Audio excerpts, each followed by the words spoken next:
Hello viewers, आप सबको सुलेखा का प्यार भरा नमस्कार। प्रकृति व जगत की समस्त महान शक्तियों को मेरा नमन व धन्यवाद। चलिए अब प्रसंग पर आते हैं। साथियों, आज एक नया टॉपिक लेकर आई हूँ, डिजिटल दुनिया से थोड़ी सी दूरी। आजकल हम दिन भर मोबाइल, लैपटॉप, इंटरनेट की 4-5 इंच की स्क्रीन के एक काल्पनिक जगत से घिरे रहते हैं। इससे हम सारी दुनिया से तो जुड़े रहते हैं, लेकिन आसपास के वास्तविक जहान से अनजान और दूर रहते हैं। लोग कितने व्यस्त हों, फ़ोन पर बार बार आते नोटिफिकेशंस उनका ध्यान बरबस अपनी ओर खींच ही लेते हैं। सोशल मीडिया पर अपलोड किए गए फ़ोटो पर कोई कमेंट्स ना आए तो भी हम बेचैन हो उठते हैं। हम एक दिन क्या, कुछ समय भी इसके बिना नहीं रह पा रहे हैं। डिजिटल दुनिया में रहने की आदत हमारी बेचैनी को बढ़ाती जा रही है, स्वास्थ्य पर विपरीत असर डाल रही है। आपके साथ भी ऐसा ही हो रहा है तो आपको आवश्यकता है वर्चुअल जगत से डिटॉक्स की। आजकल बच्चे, युवा, कुछ हद तक वृद्ध, सभी को आवश्यकता है वर्चुअल जगत से डिटॉक्स की। डिटॉक्सिफिकेशन का अर्थ होता है विषहरण, अर्थात शरीर की सफाई, यानी गंदगी को बाहर निकालना, क्योंकि इससे स्वास्थ्य को लगातार नुकसान पहुंच रहा है। इसकी सबसे ज़्यादा ज़रूरत बच्चों व युवाओं को है। ऑनलाइन कक्षाएं, वर्क फ्रॉम होम या गेम खेलना, सोशल मीडिया पर वे अपना बहुत समय व्यतीत कर रहे हैं। दूसरे शब्दों में कहें तो उन्हें एक प्रकार से इसकी लत ही लग चुकी है। इसके बढ़ते उपयोग के कारण अनिद्रा, अवसाद, मोटापा और तनाव व अकेलापन ऐसी परेशानियों से लोग घिरते जा रहे हैं। इस वक्त आवश्यकता डिजिटल जगत से दूर रहने व खुद को डिटॉक्स करने की है। दिवाली में हम ये संकल्प लें कि हम अपनी बुरी आदतों से भी दूरी बनाने के लिए उपवास रखें। उपवास के दिन मानसिक रूप से हमें प्रबल बनाते हैं, अनुशासन में रहने के लिए बाध्य करते हैं। डिजिटल डिटॉक्स क्या है? डिजिटल डिटॉक्स का अर्थ है खुद को डिजिटल उपकरणों से दूर रखना, कुछ समय के लिए स्मार्टफोन, लैपटॉप, कंप्यूटर और इंटरनेट से अलग रहना।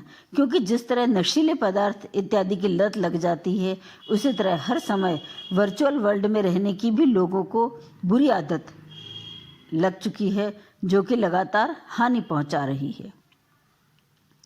अगर आप डिटॉक्सिफिकेशन करते हैं तो इससे नवीन ऊर्जा प्राप्त होगी, शरीर और दिमाग को विषैले पदार्थों से मुक्ति मिलेगी और स्वास्थ्य बेहतर बनेगा। यह हमें तरोताज़ा भी रखता है। इससे शरीर और मस्तिष्क में नई ऊर्जा का संचार होता है। एक और उपाय है, सोशल मीडिया के अत्यधिक उपयोग से हम अवसाद के शिकार हो रहे हैं। लोगों ने मिलना जुलना छोड़ दिया है, तो हम आपस में संवाद शुरू करें, एक दूसरे के नज़दीक आएं। आपस में बात करने की बजाय हम आजकल मैसेज, व्हाट्सएप या फेसबुक का सहारा लेते हैं। लोगों ने खुद को डिजिटल स्क्रीन के सामने कैद कर लिया है। इससे बाहर निकलें, घर के बाहर कहीं भी जाएं, मोबाइल स्विच ऑफ कर लें। शहर से दूर घूमने के लिए जा रहे हैं तो मोबाइल घर पर ही छोड़कर जाएं। वर्चुअल गलियों से दूर रहने के लिए एक काम और करना पड़ेगा कि सोने से 1 घंटा पहले डिजिटल उपकरण बंद कर लें।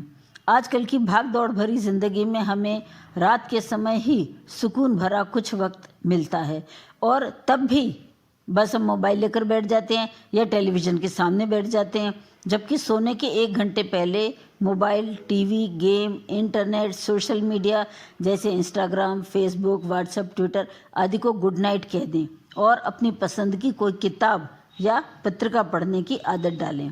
डायरी लिखें या परिवार के लोगों के साथ बैठकर बातें करें। इससे आपके रिश्तों में भी मधुरता आएगी। संतुलित आहार लें, और हाँ, आहार लेते समय अवश्य याद रखें कि स्क्रीन के सामने बैठकर खाने से बचें। अधिकांश लोग खाना खाते समय मोबाइल, टेलीविज़न, कंप्यूटर का उपयोग करते हैं। इस वजह से कई बार ऐसा होता है कि ध्यान खाने में नहीं होता, इसीलिए भूख से अधिक खा लेते हैं। कई बार भूख महसूस ना होने पर भी खा लेते हैं और मोटापे का शिकार हो जाते हैं। इससे बचने के लिए खाते समय इन उपकरणों से दूर रहें। जंक फूड खाने से बचें। फलों का जूस, सब्जियों का रस और संतुलित आहार लें। नियमित व्यायाम करें और खेलने के लिए बाहर जाएं। इंटरनेट ने लोगों को आलसी बना दिया है। मानसिक और शारीरिक रूप से हम बीमार हो रहे हैं। इससे बचने के लिए नियमित व्यायाम की आदत डालें, योग करें, मेडिटेशन करें, प्राणायाम करें। मोबाइल पर गेम खेलने के बजाय घर के बाहर जाकर खेलें, साइकिलिंग करें, वॉकिंग करें, सीढ़ियाँ चढ़ें उतरें। इस सब से आपका आलस दूर होगा और आप ऊर्जा से भरा हुआ महसूस करेंगे। तो डिजिटल दुनिया से थोड़ी सी दूरी अवश्य बनाएं। चलिए अब आज फिर प्रशांत के शायराना गुलदस्ते में से एक खूबसूरत फूल चुनकर लाई हूँ। पेश है। उतरा ज़मीं पे चांद है, कितना हंसी तसव्वुर है, कितना हसीन ख्वाब है, लगता है मिलने हमी से उतरा ज़मीं पे चांद है। वाह क्या बात।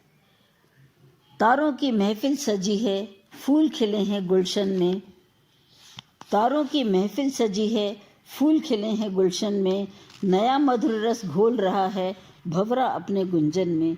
भंवर मिले फूलों से यही प्रेम का राग है, लगता है मिलने हमी से उतरा ज़मीं पे चांद है। कंचन कंवल है वो काया, रब का रूप समाया है। कंचन कंवल है वो काया, रब का रूप समाया है। चिलमन इतना रोशन है, जिसने चांद छुपाया है। आकाश के सच हो जाए, कितना हसीन ख्वाब है, लगता है मिलने हमी से उतरा ज़मीं पे चांद है। Thank you guys, goodbye, फिर मिलेंगे।